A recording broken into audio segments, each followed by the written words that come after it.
Hello student, welcome study channel में आप सभी का स्वागत है। आज का टॉपिक है हमारा एपीकल्चर इकोनॉमिक इम्पोर्टेंस। एपीकल्चर से हमें कौन कौन से रूप से हमें इकोनॉमिक इम्पोर्टेंस मिलता है, इस सब का स्टडी हम इस वीडियो में करेंगे। तो पहला इसका इकोनॉमिक इम्पोर्टेंस यह है कि जब हम एपीकल्चर करते हैं तो उनसे हमें हनी एंड वैक्स का प्रोडक्शन मिलता है।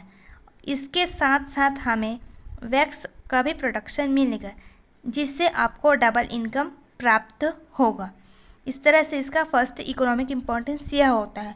सेकेंड इसका इकोनॉमिक इम्पोर्टेंस यह होता है कि एपीकल्चर जब हम करते हैं और इससे हम एपीकल्चर करते हैं, जब हम युवाओं को ट्रेनिंग देते हैं तो उससे जो युवा रहते हैं उनके जो इकोनॉमिक पोजीशन है उनमें जो है सुधार होता है।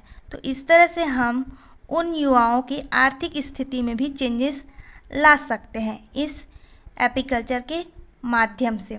थर्ड इसका इकोनॉमिक इम्पोर्टेंस यह होता है कि एपीकल्चर के साथ साथ हम जब खेती करेंगे, एग्रीकल्चर करते हैं और हॉर्टिकल्चर करते हैं तो इनसे हमें डबल इनकम मिलता है। क्योंकि आप सभी को पता है कि हनी बी जो होती है वो पॉलिनेशन में बहुत ही मददगार होती है और इनसे ही फ्रूट्स एंड सीड का फॉर्मेशन होता है। तो इस तरह से एपीकल्चर से हमें डिफरेंट टाइप्स का प्रॉफिट होता है।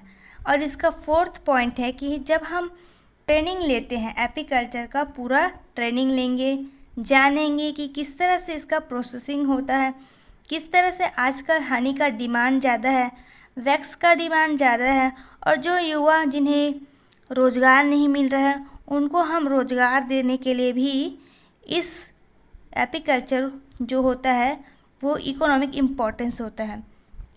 एपीकल्चर में हमें हनी का जो प्रॉपर्टीज़ है वो डिफरेंट टाइप्स के होते हैं।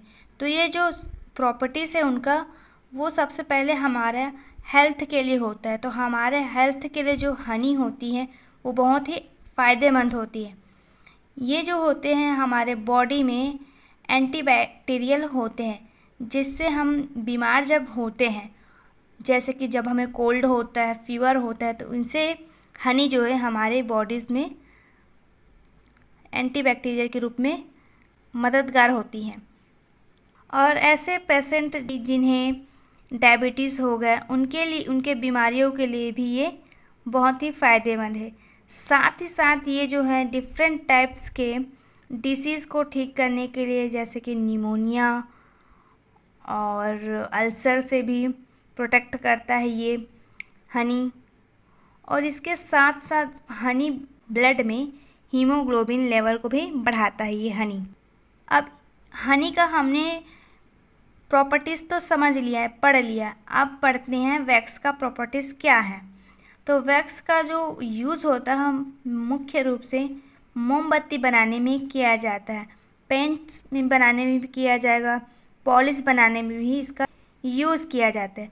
साथ ही साथ वैक्स का यूज़ जो है भी बहुत तरह के कार्यों में भी किया जाता है। वैक्स का जो यूज़ होता है वो प्लास्टिक बनाने में होता है, ब्लॉकर्स बनाने में भी इसका यूज़ जो है किया जाता है, जैसे कि रेन कोट हो गया। इस तरह के प्लास्टिक चीज़ों को बनाने के लिए वैक्स का यूज़ किया जाता है। इसके अलावा वैक्स का यूज़ जो होता है चैन की मरम्मत से में भी किया जाता है वैक्स का यूज़। और साथ ही साथ इसका यूज़ जो है कॉस्मेटिक आइटम में भी किया जाता है, जैसे कि लोशन और क्रीम में। तो इस तरह से एपीकल्चर का इकोनॉमिक इम्पोर्टेंस समाप्त होता है। तो आप इस तरह से जब पॉइंट वाइज लिखेंगे एपीकल्चर का इकोनॉमिक इम्पोर्टेंस तो आपको पूरा नंबर मिल सकता है। तो मिलते हैं स्टूडेंट नेक्स्ट वीडियो पर।